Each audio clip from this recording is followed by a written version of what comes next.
I was going 80 miles per hour, hand on the wheel, eyes closed, and a countdown in my head, 5, 4, 3. If something hit me in that moment, it would have been a relief. I didn't want to live. I just wanted to stop feeling. It wasn't just about the woman who left me. It was about everything that broke me before her. Abuse, shame, nights in clubs pretending to be happy. But there, in the silence of a speeding car, I realized, not even death wanted me. Maybe God still does. My name is Bilal Qureshi. I'm 31 years old and was born in Karachi, Pakistan, but I grew up in the heart of the Bronx, New York. The city taught me how to survive, but it never taught me how to truly live. Before I continue this testimony, make sure you're subscribed to the channel and comment below where you're watching this video from. I want to know who's on the other side, because if this story reached you, maybe it's not by chance. I didn't deny my faith because I had doubts about God. I denied it because the world taught me that being Muslim was a social risk. I arrived in the United States on September 10th, 2001. Hours later, the world changed, and my identity became a sentence. The next day, kids who couldn't even point to Pakistan on a map were already calling me Bin Laden in the school hallway. It was a joke to them. But to me, it was the beginning of a lifetime of shame. I said I was Dominican, sometimes Mexican. I faked accents, lied about the food my mom made at home. I did whatever it took to avoid saying, I'm Muslim. And the worst part was, it didn't even come from the outside. It came from within. My father, violent and out of control, claimed to follow Islam, but what he practiced was fear, anger, and pain. My mother was beaten in front of us. I heard her pleas and thought, if this is religion, I want nothing to do with it.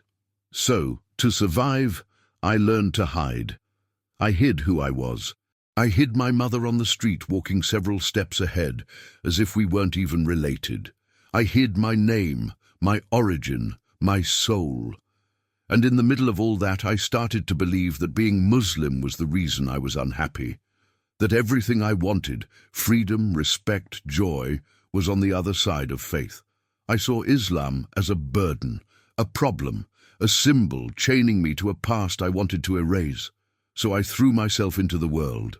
Drinking, partying, drugs, women, anything that made me feel normal, I accepted. Anything that made me look free, I consumed. But none of it gave me what I was searching for, because the freedom I wanted wasn't in denying who I was. It was in discovering who God always knew I could be.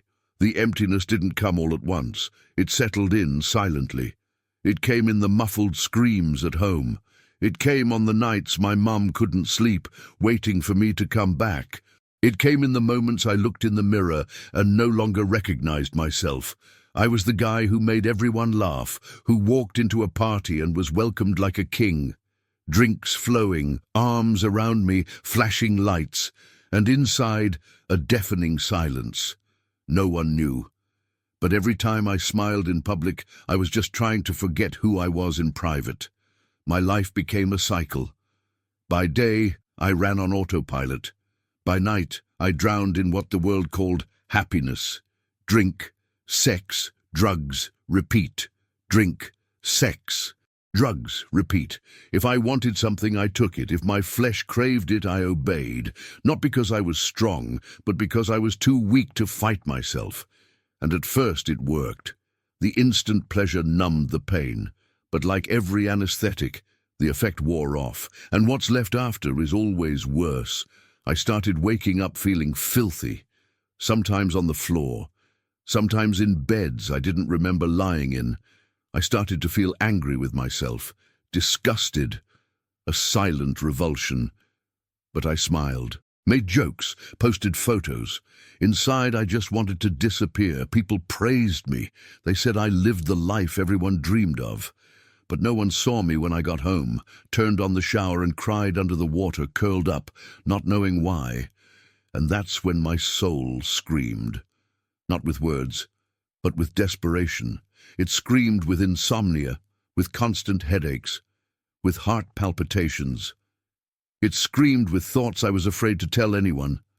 Is death lighter than life? I didn't want advice. I didn't want preaching. I wanted relief, real relief, something that lasted longer than one night, something that brought me peace, even if just for a few minutes. That's when, without even knowing why, I started searching, not in clubs, not in addictions, but in books, in ancient texts, in explanations that spoke to something beyond the body. And in the middle of that search, messy, broken, and almost cynical, I clicked on an app. Qur'an app. No faith, no expectations. I just wanted to forget a person, but I ended up finding the God who never gave up on me. I didn't start seeking God out of faith. I started out of desperation. After countless nights crying, after growing sick of my own reflection, my final breaking point had a name and a face. Her. She wasn't the first, but she was the one who disarmed me in a way no one else ever had. I met this woman at a time when everything inside me was shattered, and she was like medicine, sweet, temporary, and dangerous. The problem, she already had someone. But I accepted it anyway. I accepted being the backup plan. I accepted the secret meetups, the vague promises, the suspicious silences. I accepted it because I thought that was all I deserved, and when you believe you're worth little, you treat every crumb like a feast. At first, I pretended I was in control. I told myself it was fine, that I knew what I was getting into. A lie. My heart was being consumed by obsession. I couldn't sleep, couldn't eat. I could only think about her. My phone became my prison. Every unanswered message was a stab. Every good night that never came, a sleepless night in return. I lost control.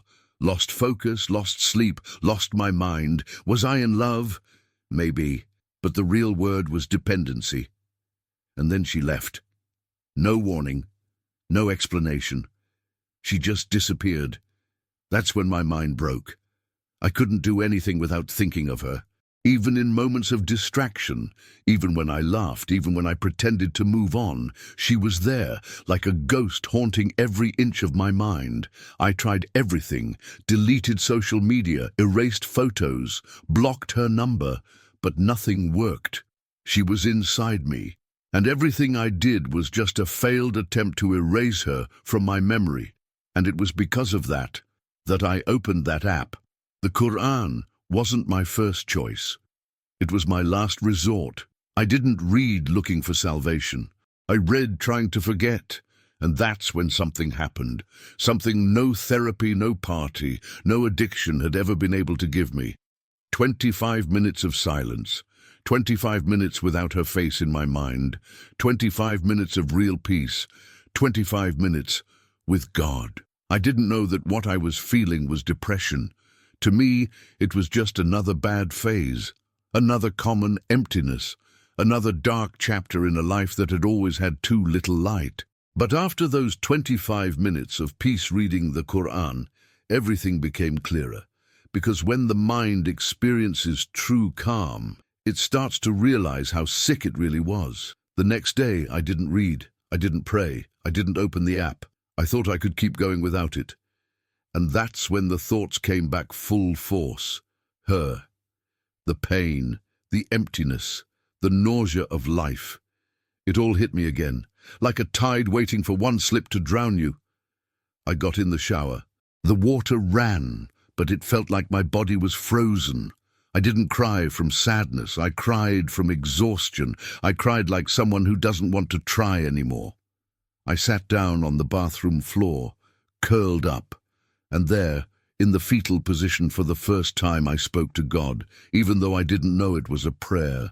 If there's something beyond this, take me there. If this isn't the end, then give me direction. But if I have to keep living like this, just end it all.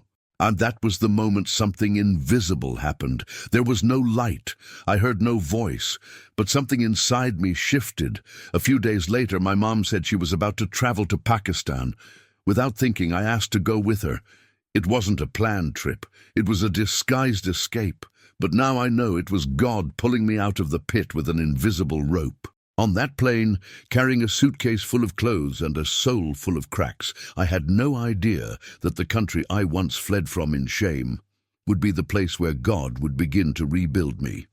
From the outside, the trip to Pakistan looked like just a family visit, but inside, it was a calling.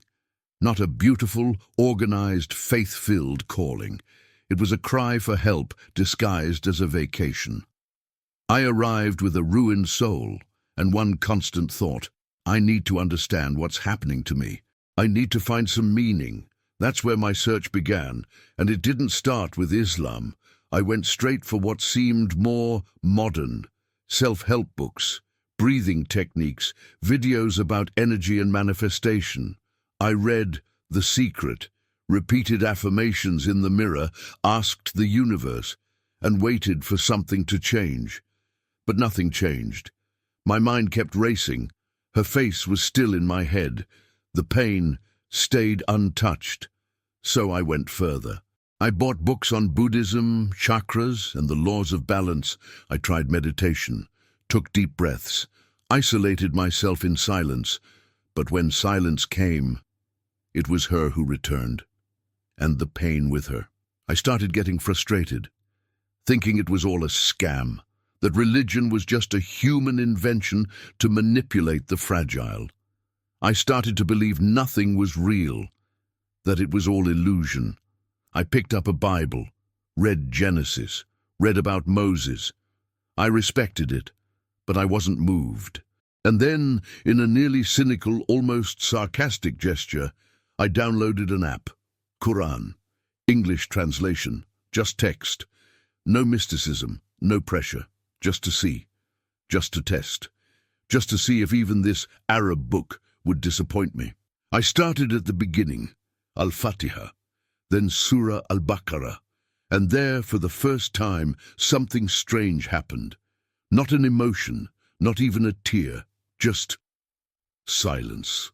The same mind that couldn't go 5 minutes without being invaded by memories went 25 minutes quiet. And to me, that was a miracle. A silence that didn't come from the universe, didn't come from a technique, didn't come from the wind. It came from a book I had always avoided, and in that silence, a new question was born. Could this be real? I had no intention of converting. I wasn't looking for religion. I just wanted to quiet my mind. Forget her name. Sleep through the night without imploding from the inside. The app was there. Simple, nothing special.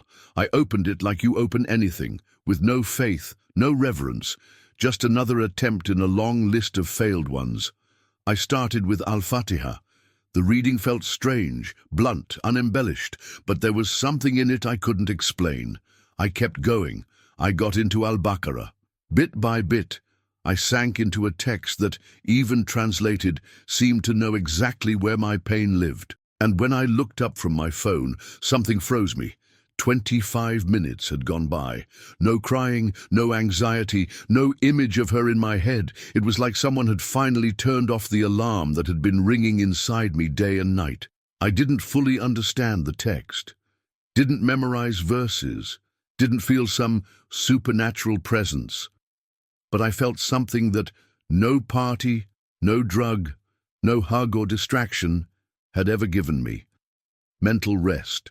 It hit me like a slap. I, who couldn't go 5 minutes without being consumed by memories, had just read for almost half an hour. In peace. And the craziest part, I wasn't looking for God. I was looking for escape, using the Qur'an as a distraction. And even then, it worked.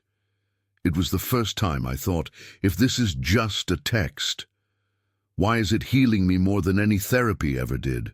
I went back to the app the next day, and the next. Not to pray, not to become holy, but because every day I read, I forgot about her, and every day I forgot about her, I remembered myself. That's when, without realizing it, what started as a distraction became liberation. What was once an escape became a return, and what was just a book started to feel like an answer. At first, I treated the Qur'an like an emotional pill. When the pain got heavy, I read. When my mind spiraled, I opened the app. It felt like I had found a trick, a spiritual loophole that gave me a few minutes of relief from the pain. It wasn't faith, it was escape. I didn't really pray. I didn't understand the rules. I didn't even know if God wanted to hear me. But every time I read, the tightness eased. So I kept going, out of selfishness, out of self-preservation. But I kept going. The thing is, the Qur'an isn't like other books. You don't read the Qur'an reads you. I started catching myself thinking about verses after closing the app, started rereading some lines, and without noticing, I began asking myself, what does this actually mean? That's when the distraction became discomfort, because the text started confronting me. It spoke of hollow pleasures, of deceptions disguised as freedom. It spoke of sick hearts that only heal by remembering Allah. One day, I read a verse that said, "Truly, in the remembrance of God, do hearts find peace." And that disarmed me. I paused, closed my eyes, and thought, how does this book know what's happening inside me? There was no preacher, no motivational video, no therapist, just letters on a screen, and a peace no one else had ever given me. I started testing it. Went an entire day without reading, no prayer, no app. And before the afternoon was even over, she was back in my mind. The pain too, the anguish too. I got in the shower, the same crying, the same agony. Came out soaked, phone in hand, thinking, I need to go back to that. Not because anyone told me to, but because my heart didn't know how to live without it anymore. And just like that, without realizing it, what started as a shield against memories became the key that unlocked my soul. It wasn't about forgetting someone anymore. It was about remembering who I was before the pain and discovering who God always knew I could be. On the outside, nothing had changed. I still hung out with the same friends, still said yes to the invites, not out of desire but out of habit, but on the inside. Everything was shifting. The drinks didn't taste the same. The music sounded hollow, and the conversations felt like circles, always the same, always going nowhere, but I kept going, because I didn't know how to explain it. How do you tell people that the guy who used to outdrink everyone now carries a Qur'an app in his pocket? On the third night in a row, I went to a bar with them. I didn't drink, didn't smoke, just sat there, quiet, observing. They laughed loud, touched each other, got lost.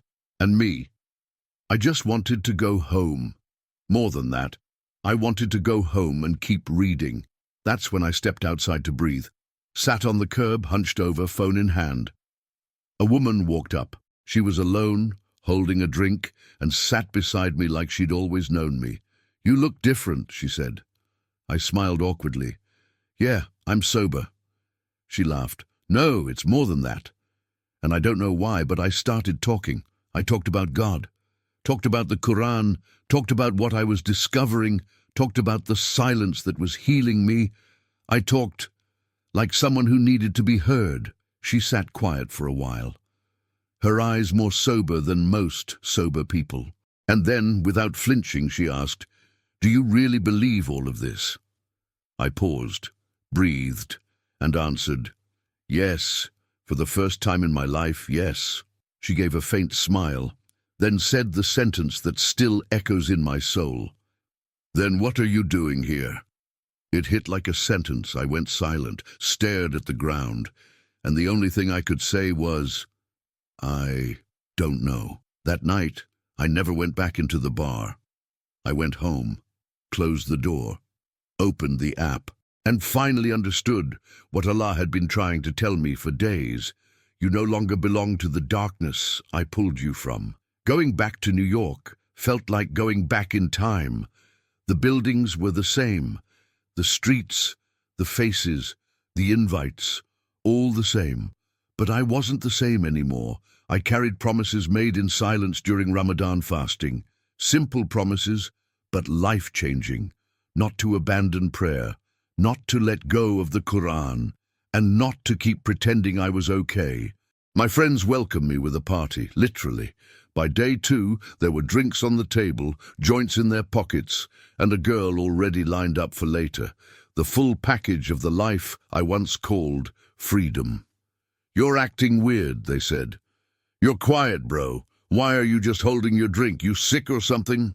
I made up some excuses. Jet lag, stomach issues, maybe a cold. Quick lies, just to avoid their judgment. By the 3rd time, they didn't even bother inviting me. I became the boring one, the guy who lost his edge. And for a moment, I actually believed I was missing out, until one of them pulled me aside, one of the few who actually listened. "Bro, what's going on with you? You've quit everything. You're different. You seem lighter." "But why?" I took a deep breath. It was the first time I said it out loud. "I've been reading the Qur'an." Silence. He looked at me like I'd just confessed something serious. But then, to my surprise, he smiled. "Respect, seriously, mad respect. Maybe that's what we're all looking for, and just don't know it yet." In that moment, I understood something simple, but powerful. Telling the truth about your faith doesn't push the right people away. It wakes them up. I went back home, sat on my bed, and opened the app again, not as a form of escape anymore, but as nourishment, because once you've tasted real peace, you know when you're finally on your way back home. Now, when I look back, I understand. It wasn't her who broke me. It was God who used my shattered pieces to rebuild me the right way. The woman I tried so hard to forget became the trigger for my freedom. The parties I thought were giving me life almost took it, and the book I avoided most saved me. I'm not an example. I'm not perfect. I still make mistakes. I still struggle. I still fall. But now I fall to my knees, and I know exactly where to lift my eyes. If I have any mission today, it's this: to show that no one is ever too far to be reached, that the Qur'an isn't just for the pure, it's for the broken, the confused, the forgotten. It's for the ones who cry in the shower and pray without even knowing they're praying. And if you've listened this far, maybe it's not a coincidence. Maybe you're listening because your return is closer than you think. If this story spoke to you, subscribe to the channel. There's someone out there who needs to hear exactly what you just did, and maybe you're the one who's meant to share this message forward.